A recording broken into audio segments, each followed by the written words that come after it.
fama de leite fresco e o trabalho artesanal, o queijo Minas está prestes a conquistar o mundo, concorrendo a um prêmio internacional. O cheiro do leite fresco, o trabalho na roça e o sabor que conquista fronteiras. O queijo Minas é mais do que uma tradição, é uma obra de arte que está pronta para disputar um título internacional. Nas montanhas de Minas Gerais, o dia começa ao raiar do sol. O leite, ainda quente, é transformado no primeiro passo de uma arte que passa de geração em geração. Meu bisavô teve a oportunidade de fazer isso e foi passando para os filhos, e os filhos passando para os filhos, e meu pai, do meu bisavô que eu não tive a oportunidade de conhecer, mas de saber da história dele, de como ele fazia esse queijo, né? E do meu avô também, como fazia esse queijo. Então, para mim, assim, replicar uma coisa que assim, eu não tive a oportunidade de fazer parte, de poder estar cozinhando com eles, mas assim, estar cozinhando com a minha mãe trazer muito disso, né? E queijo a gente chegou a fazer já de outra forma. O queijo Minas artesanal é feito com ingredientes simples, leite cru, sal e o pingo, um fermento natural único, carregado de sabores e histórias. A prática é mais do que um método, é uma tradição que mantém viva a essência do sabor de Minas. A gente pensa em tudo para aquele produto que a gente está produzindo chegar na mesa do consumidor e ser um produto que a gente sabe que é um produto que pode ser consumido com confiança. Mas o que torna o queijo Minas único não é só o sabor. O tempo é o ingrediente essencial. A maturação nas prateleiras de madeira dá às peças uma textura e um sabor que não se encontra em outro lugar.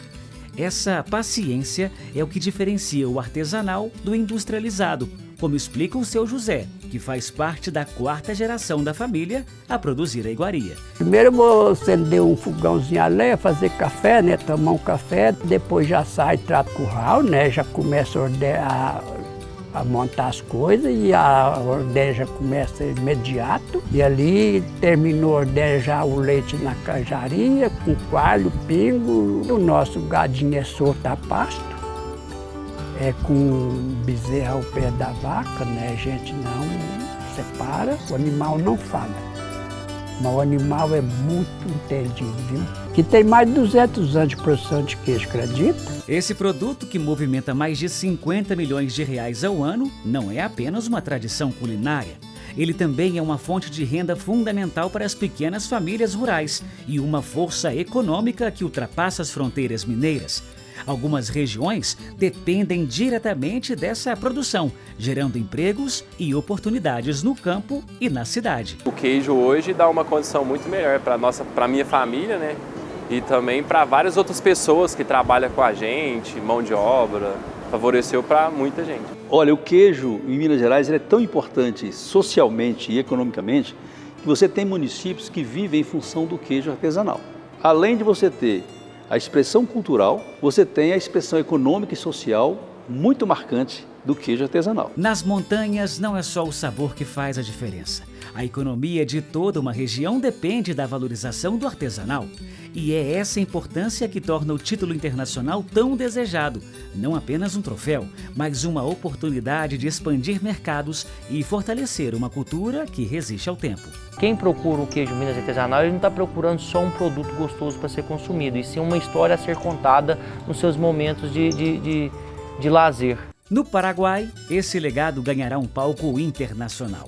Produtores de Minas levam suas melhores peças para disputar o título de Patrimônio Cultural e Material da Humanidade. Um reconhecimento que promete valorizar ainda mais essa arte. Hoje a gente não tem comerciantes, a gente tem parceiros. Que esses parceiros entendem e compram a ideia de nós aqui no campo. Ele vai conseguir contar a nossa história para o consumidor final e o consumidor final entender a importância do nosso queijo, né? A história, como ele é feito. E essas pessoas que estão no comércio é de suma importância para nós aqui no campo. Que sem eles o nosso produto, né, não chega no consumidor final. A amplitude de mercado, levar o seu queijo em grandes centros, em grandes eventos, para que você seja reconhecido a nível não só regional, né, ali na sua cidade, com pessoas que te conhecem, mas sim em lugares que você nem imagina que seu queijo chega. Queijo, queira sim, queira não, ele é uma obra de arte. Ele chama-se queijo Minas artesanal porque cada peça feita ali é uma peça única. Você pode pegar duas peças feitas no mesmo lote, né, seria na mesma ordenha, que cada uma vai ter um toque especial, um sabor diferente da outra, porque ela é artesanal. Ela é feita com carinho, ela é feita com muita dedicação, mas cada peça é única. E fique agora com o quadro de saúde mental com o Dr. Lucas Napoli. Hoje em dia, no contexto das discussões sobre saúde mental, geralmente a palavra autocobrança vem carregada de uma conotação pejorativa. Fica parecendo que se cobrar é uma coisa necessariamente patológica, mas isso não é verdade.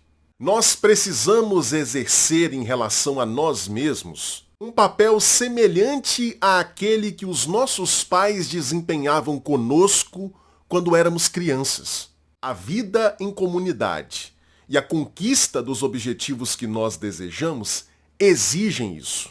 Os nossos pais não deixavam que fizéssemos tudo o que queríamos. Quantas vezes, por exemplo, você não estava com a menor vontade de ir para a escola ou fazer lição de casa, mas foi compelido pelos seus pais a cumprir essas obrigações? Eles estavam errados ao fazer isso? É óbvio que não. Provavelmente, hoje você os agradece por não terem cedido aos seus caprichos infantis. O problema, gente, é que mesmo na idade adulta, uma parte da nossa personalidade permanece sendo essa criança imediatista que só quer saber de ficar de boa o dia inteiro. Nesse sentido, precisa haver em nós uma outra parte, que na psicanálise nós chamamos de superego, que fará justamente aquele papel chato dos pais de impor limites a essa dimensão infantil, que por natureza é irresponsável. Então, pessoal, muitas vezes a gente precisa se cobrar mesmo. É claro que eu não estou falando aqui de se cobrar em excesso, de forma desproporcional, como nós vemos, por exemplo, em casos de depressão neurótica, de neurose obsessiva. Eu estou me referindo a autocobranças saudáveis, cuja função é incentivar você a parar de fazer corpo mole e se esforçar para cumprir os objetivos que você mesmo deseja cumprir e honrar os compromissos que você mesmo assumiu.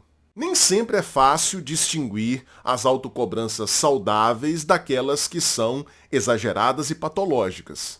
Quem tem essa dificuldade de fazer esse discernimento pode se beneficiar muito de uma terapia psicanalítica. Mas é muito importante que você não perca de vista a possibilidade real de estar pegando muito leve consigo mesmo. Sim, tem gente que diante de qualquer desconforto, do menor desafio, já abandona os seus projetos como uma criança que não quer comer salada porque não é gostoso como sorvete. Então o recado é o seguinte: não se cobre demais, mas também não se cobre de menos. E o Jornal Rio Doce vai ficando por aqui. Uma ótima noite para todos e até amanhã.